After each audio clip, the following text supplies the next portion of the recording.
Peace and love, freedom and decolonization to all African people, those at home, those abroad, and those in the future. As usually, we say that if you have two shoes, please sell one and buy a sword.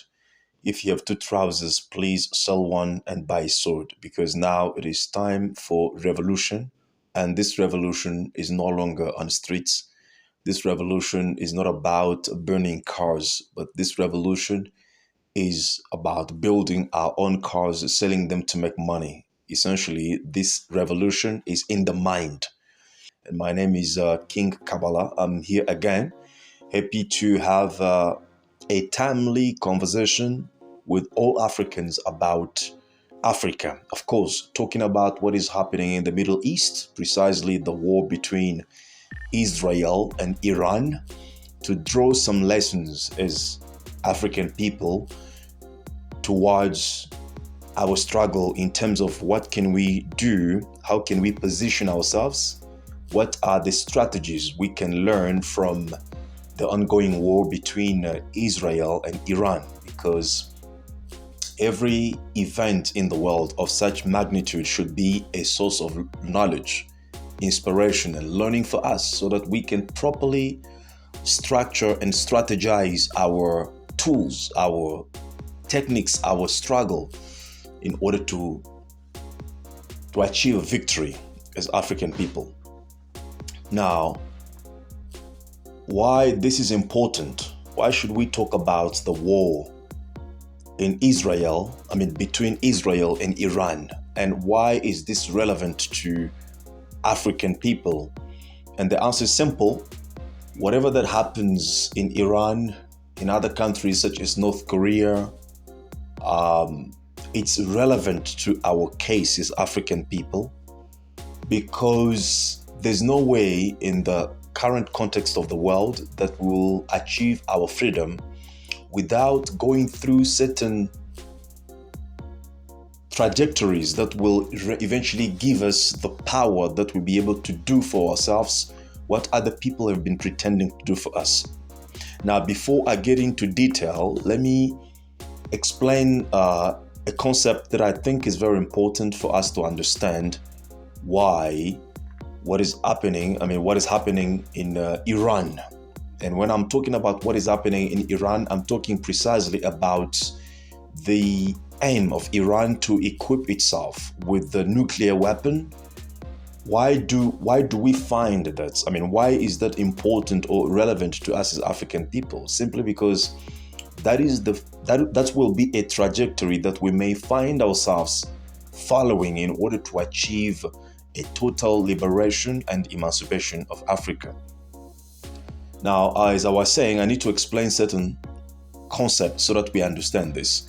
And the concept that I'm explaining, they have been discussed extensively by a historian called Yuval Noah. Is a Jewish historian and philosopher, so to say. So he developed certain concepts that are important, relevant, in the social studies of any society. So the concept is what he called a chaotic system of first level and the chaotic system of second level. Now, the chaotic system of first level is a system of chaos that actually does not predict to people's, is a system of chaos which does not react to people's prediction. For example, weather is a system of chaos of first level. So people can project the weather change, can do some forecast about the weather, which of course will not gonna be affected. The predictions cannot be changed by the reaction of the weather. If people predict there might be a chance for rain tomorrow, and most likely we'll have a rain, because that is a chaos, a system that does not react to the prediction of the people who are, of course, projecting the future. But we have also a second level system of chaos, which is called a chaotic system of second level or second order. So in this system, mostly the system always reacts to the prediction. For example, the market is one system of chaos of second order. For example, if you have to predict today that the price of oil tomorrow will be, for example, will rise, will increase at 50%, for example. Already by today, people will begin to stockpiling oil, which will affect the price today, so that when we get tomorrow, the increase might not even be at 50%, but might be at 200%. So you cannot predict the outcome with certainty when it comes to market, when it comes to social changes. For example, if you come today and say that there will be a revolution tomorrow, for example, in Ghana or in DRC, and the government will be overthrown, then what will happen in meantime is that the government of these countries will automatically implement certain strategies to prevent the chaos to take place, to prevent the revolution or the overthrowing of the government itself. It will strengthen its security, it will put militaries on streets and all those kind of things to make sure that the predictions cannot be materialized. And in most cases, it cannot be materialized. We saw the same thing during the COVID-19, where it was predicted that the world economy will collapse totally and so forth and so on. But we saw also the central governments, central banks and so forth and so on coming up with the countermeasures, stimulus measures to boost the economy, which eventually helped the world economy to avoid the prediction of total collapse as it was predicted by, social or economic scientists. So this is to explain. And this second level chaotic system is also relevant to any revolutionary agenda, which means that every time that you as African people come up with a plan and the blueprint to say that we are going to do ABCD, called Agenda 2063, for example, so that by 2063, we have achieved ABCD in terms of our development and our emancipation, or in a nutshell, our liberation.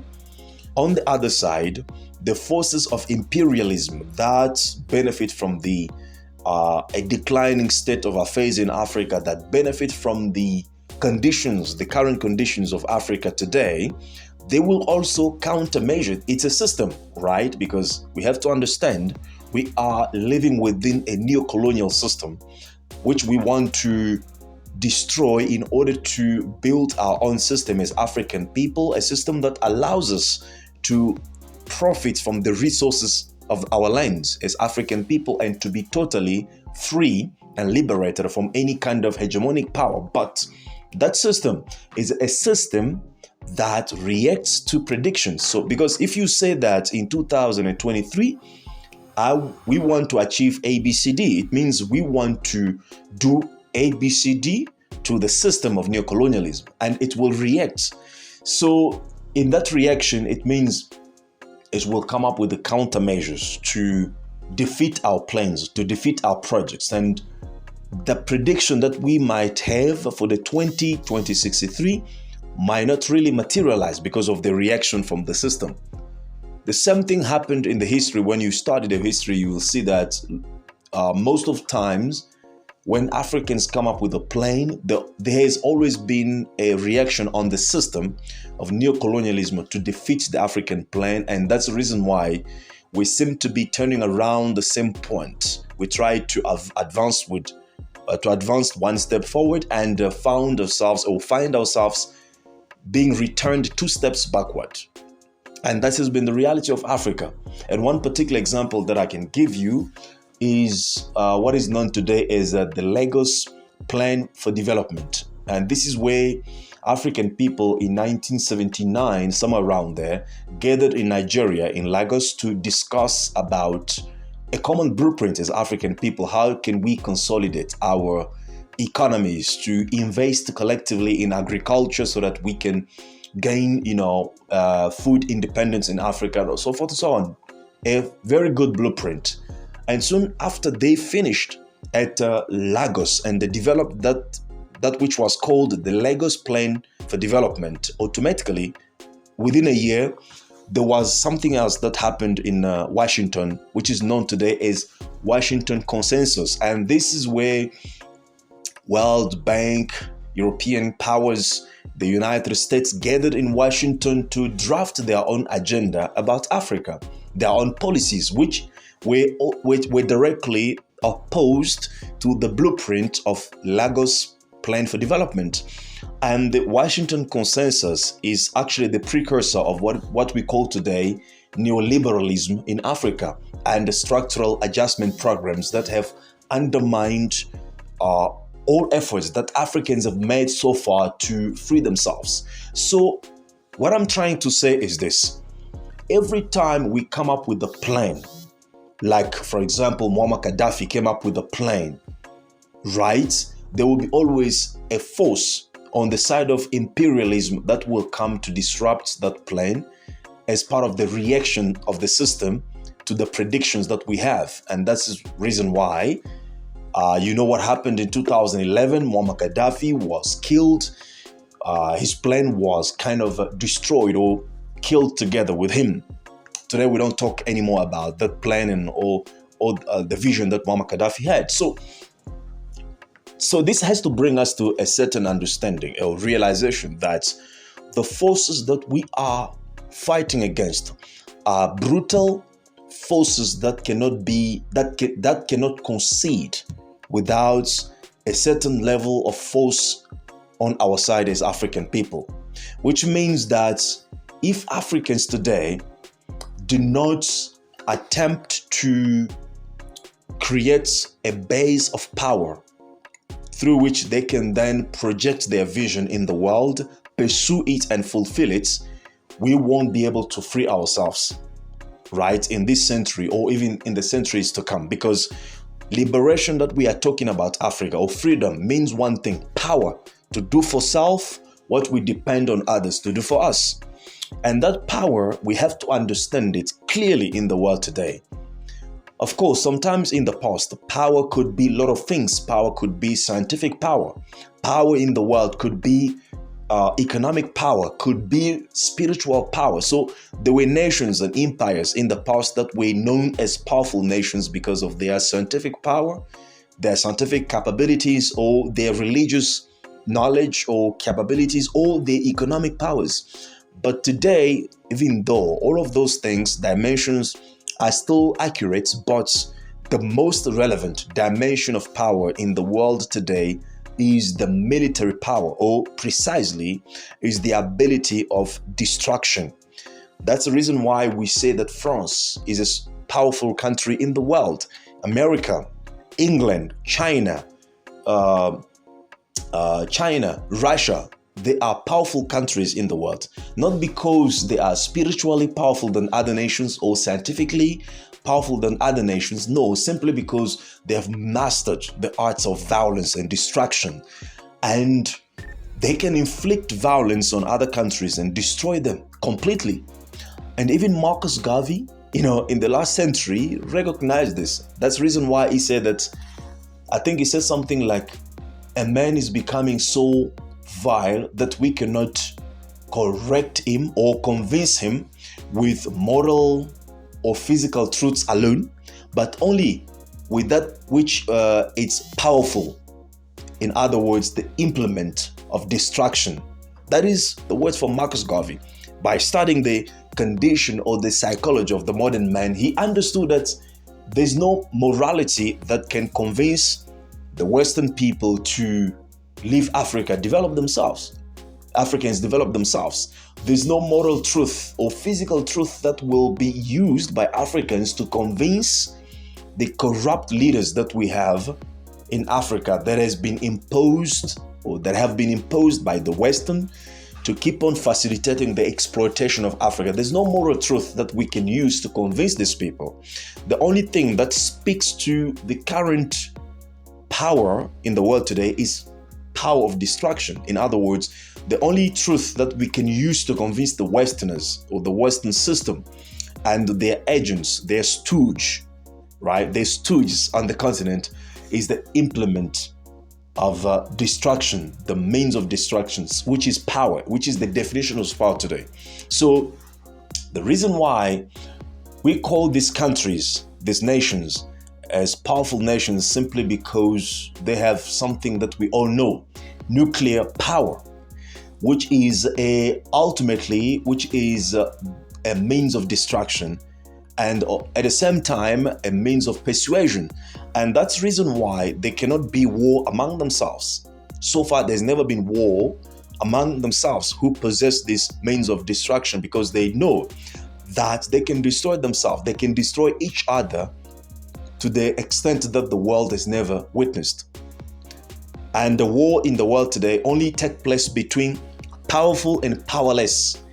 So if we want to free ourselves as African people, want to be in charge of our resources, our economy, decide what we want to decide, live in harmony and live in peace, the only means, according to today's setup, is that we as African people must proceed with acquiring the nuclear power for Africa, for the protection and defense of Africa, and as we call them, the weapons of persuasions. And that's the only way we are able to tell other nations, stop, don't attempt on us.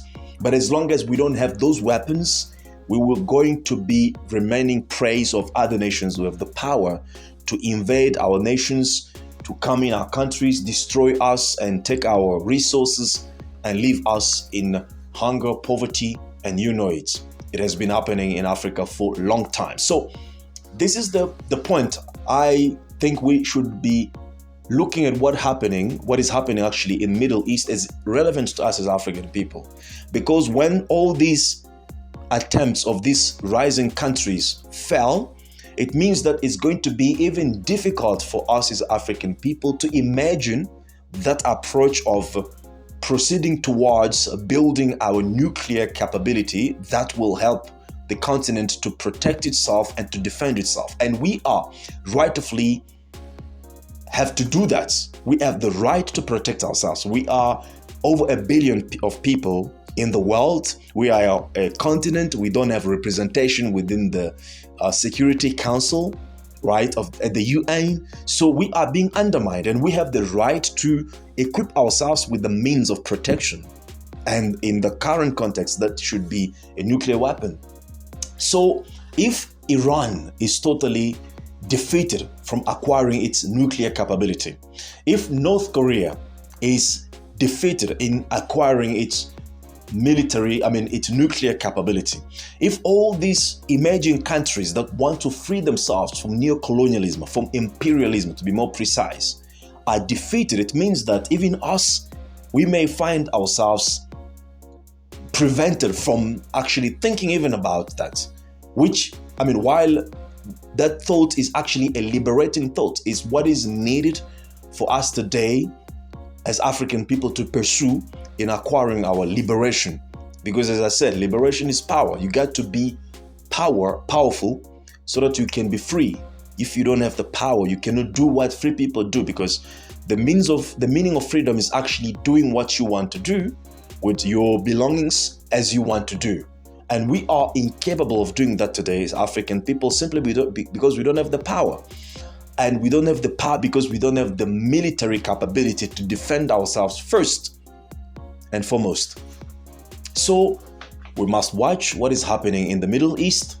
We must study, we must understand that the defeat of any rising nation, if it's defeated, it means it's a problem even for us, because there's no way that we are going to rise without rebelling against the system of neocolonialism that has been imposed on us, right?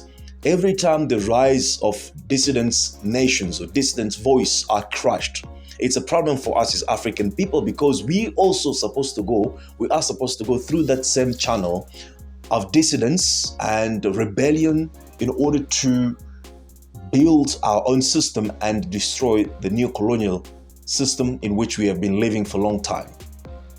So this was just a topic for us to reflect upon it and to think about it and to observe and study critically what is happening in the Middle East, because Africa has no other better options than to also proceed through the same means of building its own military and nuclear capabilities, which will then eventually dissuade those who have always wanted to invade us, to destroy us, and to undermine our efforts for development and progress.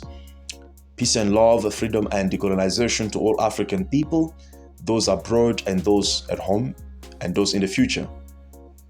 If you have two shoes, please sell one and buy a sword, because now it is time for revolution. And this revolution is no longer on the streets. This revolution is in the mind, because if we are not free in our mind, the enemies will use our bodies as a tools to oppress us and oppress our people. So once again, we thank you and we see you next time. Please like the video and share it to encourage us. Peace and love. Bye-bye.